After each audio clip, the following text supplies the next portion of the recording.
new segment. Tilly comes up with ideas on the fly. Whoa, spitballing time.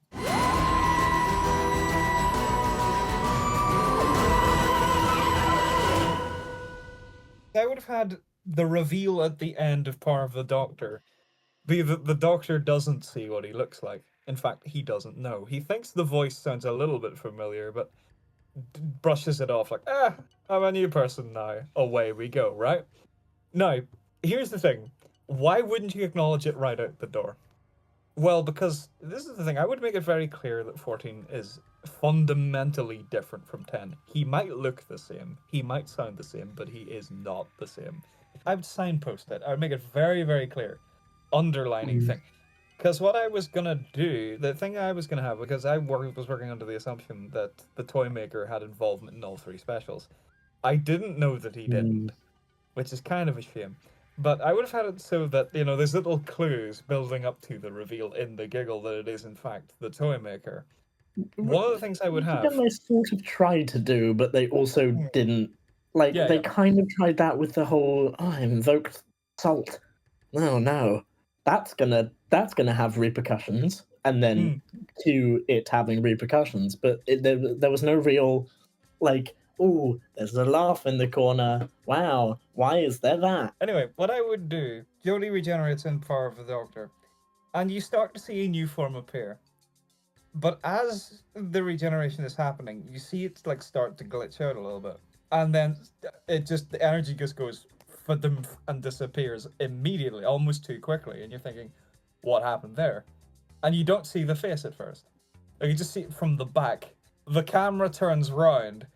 There is Tennant. However, I would have it so that he looks different as well, because you know how he looked in, what was it called? I think it was Staged, I think it was called, where he had the long hair and the beard. I would go with that, right? He looks distinctly different. So for a minute, you're like, is it him? He isn't even sure if it's him yet. He just sort of runs his hands over his face, and he's like, shrugs it off, goes back in the box, and off he goes, right? You don't even get his first word. He's gone. That bitch is out of here. I have a question that I've just realised. Yes. In this alternate version of RTD2, do the clothes change? No. Yes! I get why RTD did it. Let me clarify that. Kind of. In the sense that when Jodie's regenerating, the clothes kind of change. But they change to the outfit the Master Doctor was wearing, implying that the toy maker might have had a hand in the Power of the Doctor as well. Oh, no. Which makes things even more disturbing, right? No. Well, I mean, to be fair, that was a fun outfit.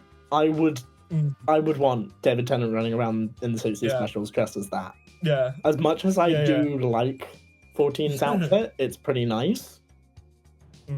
Imagine 14 in the full-on, that's a 60th attire if I've ever seen one.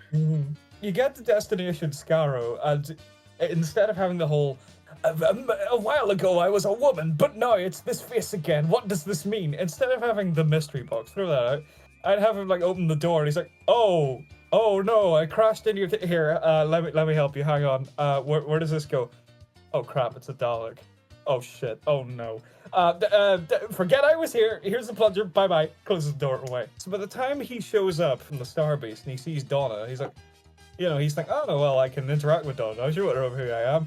And then she has a moment where she looks at him like, don't I know you from somewhere? And he thinks, oh shit. He immediately goes for the thing, and he looks in the reflection of one of the shop windows, and he's like, oh fuck. Oh no. Oh no. And he immediately wants to leave, right? It's that sort of a, oh shit, if she's, oh god, no wonder why she started recognizing, I have to get out of here before crap gets bad, right? TARDIS won't let him leave. Because the toy maker's done something that stops it from moving. Because the toy maker influenced the regeneration. He fucked up the regeneration. He fucked up the thing which made sure that the Doctor would crash into Skaro and inadvertently cause the Dalek to get its name. Because you know the line, I made a jigsaw out of your history. Did you like it? I would actually play with that, right? So that rather than it just being, continuity doesn't exist anymore. I can do what I like. Yeah, all the events with 14 are connected. So it feels more whole. Yeah. He meets Donna in the Star Beast temporarily, but he spends all of that story trying to avoid her. But of course, if you know anything about the Streisand effect, the more you try to cover something up, the more people want to know what you're covering up, right? So Donna gets suspicious. The Doctor deals with him, gets rid of it, blah blah blah, goes off on his next adventure. Donna sees him leave. She sees the TARDIS and she's like, they're rubbing her head, like, where do I know that from? And of course, so once Donna goes in back home and she says to Sylvia, I saw somebody leave in a blue box, it's just disappeared. Sylvia is immediately like, oh shit, oh no, because she knows what happened last time. She knows what could happen, and she's like, no, you were just imagining it. No, it's all fine. And of course, Donna's now suspicious. What isn't Mum telling me? The Cliff Notes things for Wild Blue Yonder and the Giggle are: the Doctor is freaking out, obviously, because he knows the face has returned at this point. He's getting like flashbacks to 10, and he's like, no, I don't want to go through this again. I want to leave that in the past. What's bygone is bygone. I can't do this. And in doing so, he basically tries to fly the TARDIS as far away from Donna as he can possibly think, and ends up on the ship, where you get the entirety of that playing out. Except there's only one not thing on the ship, because obviously there's only one character here. It messes with him. And it messes with him in extremely fucked up ways, because not only does it pretend to be Donna, no, it also pretends to be other people too. And this is where you get your 60th... the 60th thing comes in. I see what you're doing. What I would have the not thing turn into is I would have it first go with Donna to scare the shit out of him. Like, how did she follow me here? Then he realizes, wait a second, this isn't Donna. What is this thing then? Of course, he eludes it. It makes chase. Next time he sees it, it's Susan. As we last saw her. Like, Susan, the actress for Susan from Adventure in Space and Time, be specific. And she basically berates him for leaving her behind. And it's like a moment where you actually, you get actions in Classic Who do in fact have consequences. One of the things, particularly the most messed up one that I felt, right, it needs to be something that really fucks him up. It picks the form of the Brigadier. Now there's a fresh wound. The Brig is dead. Last time we saw him, he was a Cyberman, yes. But he takes the form of the Brigadier. And the Doctor immediately starts seeing that, oh, this thing is trying to mess me. It's trying to break me. And then, you know that bit in the corridor where he lets all his anger out, he screams, he hits the wall, and he kicks it? That's in reaction to the Brig in this version. Because you've overstepped the mark. You have crossed a line. And that's a fucking huge line to cross over, yeah? One of the forms it takes is him. Right? To kind of mess with the fact that, haha, your old face is back. You don't know why. I thought I was clever. I'm deliberately invoking that because the Not thing is one of the agents of the toy maker. It's all connected. Now, here's the thing, right? At the end of each story, there's at least the last shot that we get, and wherever the Doctor has been, there's a single Jack in the Box, which gives you an idea of, uh-oh. Now, to be extra fucked up, Shooty's first one would have a Jack in the Box as well. Which makes you think, wait a minute. Anyway, back to the Wild Blue Yonder thing. The last form it takes is the most sadistic one. It's Jodie, which makes you go, uh-oh. Here's the extra little twist.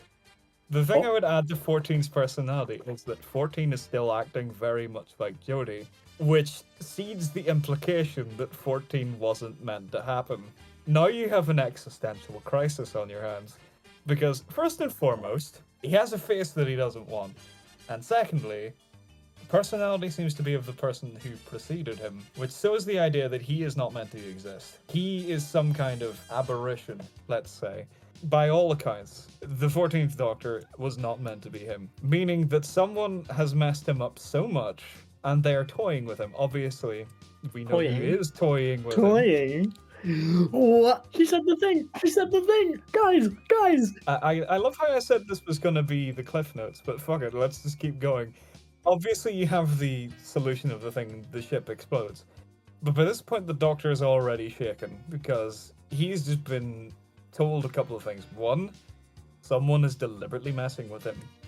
And 2, him as he is now is a mistake, is an error. Which, as you can imagine, absolutely destroys his self-worth. But by the time he lands in London for the Giggle, he tries to hide that. He's like, "Hey, everything's all right," and you're thinking, "No, it's not." And there's moments where he's it's gonna be all right. No, you see like moments where he's like in Unit HQ and he's alone, and you just see him thinking, "Oh shit, man, what?" Oh, particularly when he meets Kate, because you see like a moment of, "Oh god," because you know he's just seen her dad. Oh, he can't tell her that because her dad is dead. Oh, what if you had he's dead? What if you had Kate being like, "You look like you've seen a ghost." Which the doctor's like, "Oh, please don't say that." Anything else? Not that. Anything else but that? Please don't. Kate, shush. But so by the time you get to the Giggle, the doctor's already like man on a mission. Okay, who is messing with my life? Who is doing this to me? By the time you meet the toy maker is already like doing the laugh, and he's already doing the thing, and he's like, "I thought you would have figured it out sooner. After all, who else plays games?" You know, this sort of thing, like speaking in riddles and stuff like that, all this kind of stuff. You know, really sort of playing into the toy maker as someone who likes to mess with people. And I would have like very sort of macabre implications. Like one of the things that the toy maker chucks onto the table is a voodoo doll of sorts, which depicts the doctor as he is. And it's like, oh, or like the toy maker holds up the strings of a puppet. The puppet's 14. But anything the puppet does, 14 immediately does. Like, and he looks up and you see like a set of strings attached to his joints disappearing into nothing above him. You know, all this kind of art house shit to kind of go into the idea that the toy maker fucks with reality, basically. Do you want to know what's disturbing?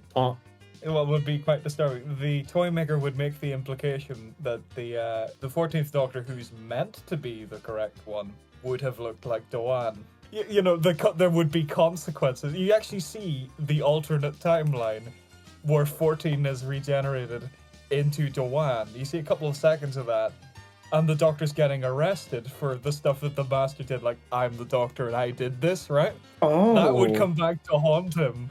And you see this. As in, that's not like, the Master Doctor looking. Oh. Yeah.